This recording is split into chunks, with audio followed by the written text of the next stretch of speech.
Bismillahirrahmanirrahim.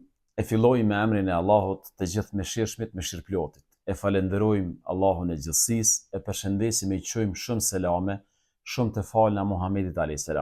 familjes tij, shokëve tij dhe mbar muslimanëve dhe muslimaneve, madje lutemi për gjithë njerëzit e mirë në këtë botë që Zoti t'ju jap të gjithëve hidajet dhe udhëzim.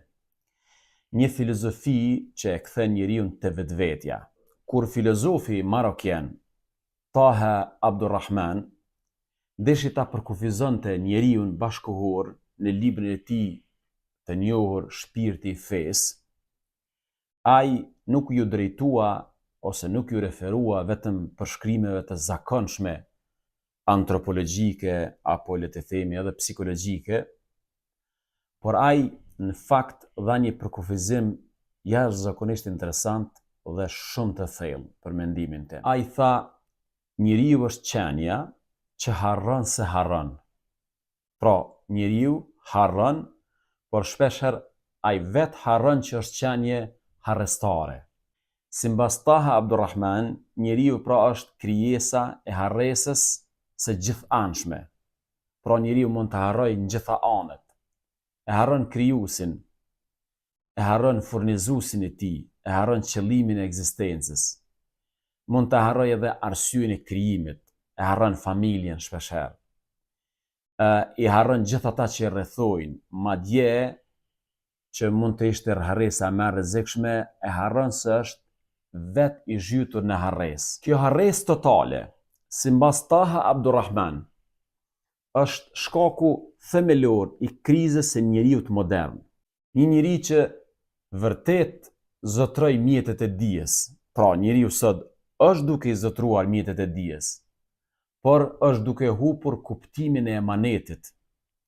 Ka fituar shumë pushtet, por është duke humbur ndërgjegjen.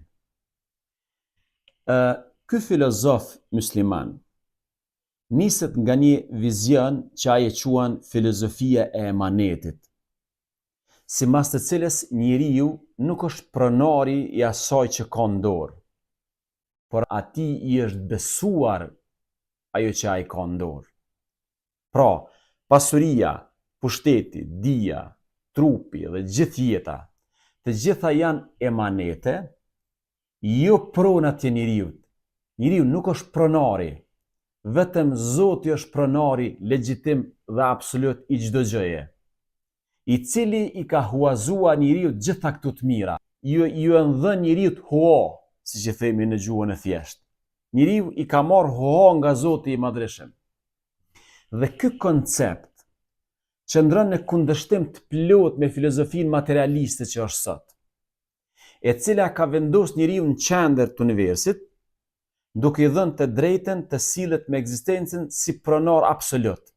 Prandaj është e rrezikshme, sepse njeriu është duke u sjellur si pronar absolut mbi diçka që në realitet nuk është pronar absolut, është dikush tjetër pronar absolut.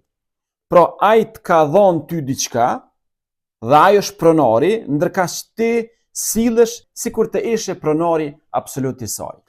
Simbas kësaj teorie, marrëdhënia midis robit dhe Zotit nuk është marrëdhënie sundimi, nuk ka marrëdhënie shtypse, por është marrëdhënie beslidhjeje. Kini farë marrëveshje, kini besë, kini lidhje bese. Njeriu e ka pranuar këtë marrëveshje, qysh në botën e parë shpirtënore, ende parë në këtë botë, kur dëshmoi Zotin si Zot, dhe që nga ai çast, ai është bërë moralisht përgjegjës për gjithë atë që i është besuar atij. Në këtë kuadër, në këtë kontekst, dy vlerat themelore që i duhen njeriut janë sinqeriteti dhe amaneti. Historia dëshmon se titulli i Muhamedit a.s. para shpalljes 40 vjet ishte i sinqerti dhe i besuari. Nuk ishte rasti kjo, por shprehje e faktit se këto dy vlera janë themeli i gjitha vlerave tjera. Sinqeriteti është vlerë e mendjes, me të kuptimi bëhet i sakt, perceptimi bëhet i drejt dhe arsyeja çlirohet nga mashtrimi. Pra është i domosdoshëm sinqeriteti. Dhe vlera e dytë është amaneti. Është vlerë që ndërlidhet me vullnetin. Me të rregullohen veprimet, frenohen dëshirat dhe ruhet përgjegjësia. Njeriu vazhdimisht mbetet qenie e përgjithshme. Prandaj, nëse shiqojmë krejt veprimtarinë e pejgamberit alayhis salam, do të vreni shumë një fakt interesant. Ai i edukoi shokët e tij në Mekë mbi sinqeritetin, si themel i besimit dhe mendimit. Ndërsa në Medinë, pas hijretit, i edukoi mbi bazën e emanetit, kur thirrja kaloi nga faza e besimit në fazën e ndërtimit shoqëror. Nga këto dy vlera burojnë gjitha vlerat e tjera: drejtësia, bamirësia, besnikëria, mëshira dhe liria e përgjithshme. Në këtë thelb të këtij projekti, të kësaj filozofie, të kësaj teorie, le të themi, Taha Abdurrahman takohet edhe me një mendimtar të jashtëzakonshëm ose me prevojën e Imam Gazaliut.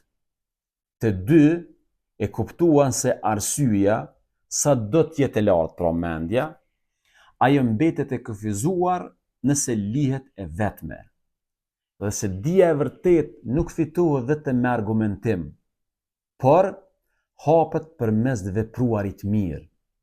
Allahu thot në Kur'an: "Druajoni Allahut se Allahu do t'ju mësoj."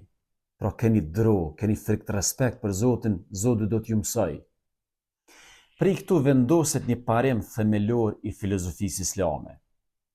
Dija morale është fryt i pastrimit shpirtëror, dhe se zemra kur pastrohet, bëhet vend i urtësisë dhe frymëzimit hyjnor. Pra, po flasim për një filozofi që e kthen njeriu te vetvetja. Kjo është jo veç filozofi, është një përpjekje serioze për ta shpëtuar njeriu nga humbja bashkëkohore. Është përpjekje pra që i ka 3 boshte. Boshti i parë, ta nxjerrë njeriu nga iluzioni pronësisë në të vërtetën e emanetit.